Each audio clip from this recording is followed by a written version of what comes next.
Have you ever been playing a game on your Switch and you get this message? Yeah, it sucks, doesn't it? Well, now developers have no more excuses because we have an upcoming, way more powerful version of the Switch.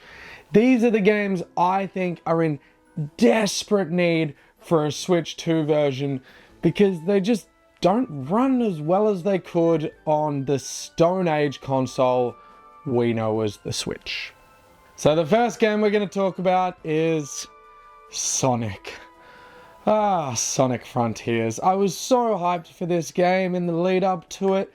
I love me 3D platformers. I love the semi-open world-esque kind of idea.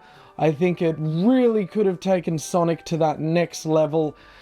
And it just ran like crap. The Switch version is honestly kind of a joke. Yeah, I finished it. I did have a good time with it. So don't come for me. But, oh my god, could it be better?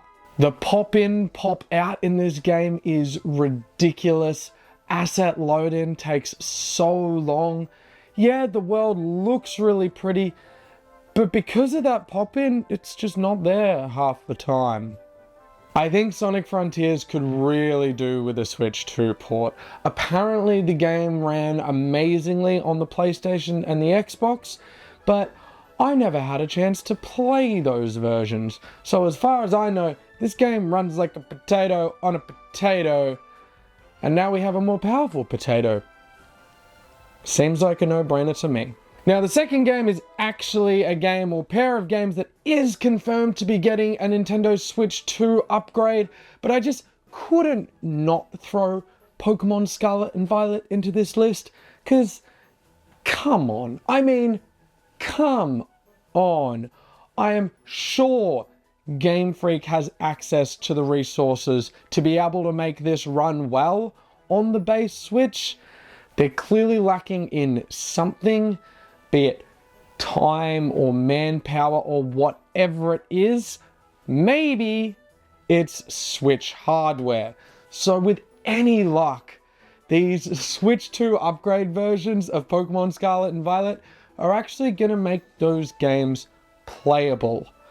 Don't get me wrong, they're my favorite Pokemon games of all time. I love them. They are so much fun, but fun doesn't always equal running well, and it's a pretty good example of that. I think I called them the best worst games of all time, and I will stand by that. Next up we have Two Point Campus. The 2 Point games. I loved Roller Coaster Tycoon and Zoo Tycoon back on Windows 98 or whatever it was back in the day, so naturally the 2 Point games are my jam. Unfortunately, with these type of God mode sims, you end up with a lot of things on your screen at one time. So 2 Point Campus especially runs really well on the Switch until you reach those later game stages where you have hundreds of little guys roaming around your campus and the Switch just can't handle it and it dies. And then you spend 10 minutes working up to where you were before it died, and it dies again. Unfortunately, that just means the game is kind of unplayable on the Switch. Now, it has already been confirmed the 2 Point's new game is coming to the Switch 2, so thank God for that. But maybe if they went and revisited their older ones, I would be much more willing to give this another shot. I loved this game until I got to the later stages and then was kind of forced just to put it down. So this video is all about my ideas for Switch 2 ports. But what about you guys? Is there a game that you wholeheartedly love that just won't run on the Switch? I know there's plenty of them out there, so drop a comment and let me know. Alright, next up, Mortal Kombat. God. Apparently this game is a lot better now than when it launched, but I took my Switch copy back almost instantly. It's kind of a joke how bad this game runs. Yeah, good job for getting it on the system in the first place, because I'm sure that wasn't easy. Again, potato switch. But it just wasn't worth it, I don't think. Look, again, apparently it's gotten a lot better. I don't know, because I wasn't willing to hang on to the game for another 6 months in the hope it might be better. I just bought a PS5 copy. However, I really feel that Mortal Kombat 1, it could use some work. It could use some work, and maybe the power of the Switch 2 will actually make it work. That'd be nice. Disco Elysium seemed to be universally loved, especially by indie game aficionados. Now, I like to think of myself as a little bit of an indie game aficionado. So, when my brother-in-law told me it was his favorite game of all time and bought me a copy for Christmas, I was all in. Until I got that little crash screen I showed you at the start. Yeah, unfortunately, there is a few problems with this game on Switch. This seems like a recurring theme, but apparently it runs flawlessly everywhere else, especially on PC. That's just not my experience with it, and I got so many of these, there's an error, we had to close the game. I just kind of gave up on it. I really enjoyed my time with it and what I did play. But again, the fact that it doesn't run well just means I lose interest so much quicker.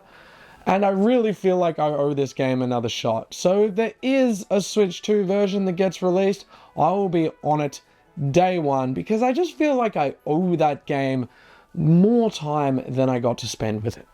Remember when Hyrule Warriors Age of Calamity released and everyone was like, there is no way this game is going to run on the Switch?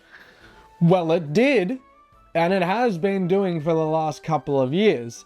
I know we've got a new Hyrule Warriors game set for release on the Switch too, but I really think Age of Calamity could use a little frame rate jump.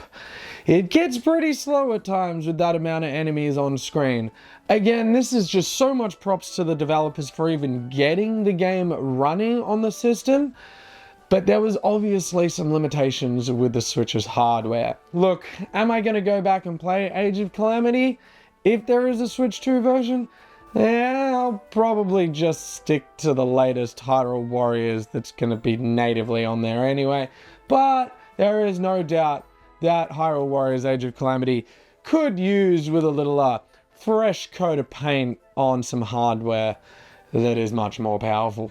Now, with all of these, it is just possible that porting games is hard and there are budget constraints.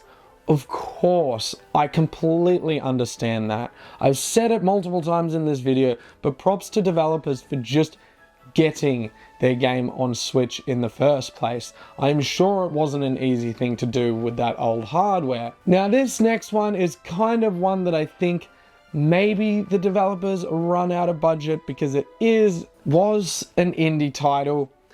Cow the Kangaroo. I love me 3D platformers. I'm from Australia, so Kangaroo, 3D platformer, hells yeah, that's got my vote. Unfortunately, it is buggy as hell. Is it worth playing through on the Switch? Absolutely. But I ran into a glitch that just stopped all music and sound effects, and I had to relaunch the game, which I was hesitant to do because I heard there's another glitch where it just doesn't save your progress. How good is that? So, I do think that Cow probably suffered from budget constraints, but hey, if the team can get a little bit more moolah together and release a Switch 2 version without those original Switch constraints, I think this game would benefit from them so much. Last but not least, another game that is already confirmed for a Switch 2 version, but I could not throw it in there because I did a video comparing the Switch and the PS5 versions of this game. Hogwarts Legacy. Yeah, not as good a game on Switch. Definitely worth playing if that was your only way to play, but now we're getting a Switch 2 upgrade that seems far more in line with the experience that we know on the PlayStation. So please, if you've been holding off on Hogwarts because it just didn't look that good on Switch, you were right. And you should probably give the Switch 2 version a go, because that game slaps, dude. Alrighty, so they are my games that I believe need a Switch 2 version. The original idea for this video was just games I wish would run better on the Switch, but now we have a Switch 2. How about we make them run better by putting them on the Switch 2? Why not? Let me know in the comments what you guys think needs a Switch 2 port, whether it be games from the PlayStation, the Xbox that weren't on the original Switch, or like me, games that were on there and just didn't kind of run well. Don't forget to subscribe, don't forget to like, all that jazz. Thank you so much for watching, and I will see you next week, likely with my Switch 2 unboxing video. Thank you, friends. Peace.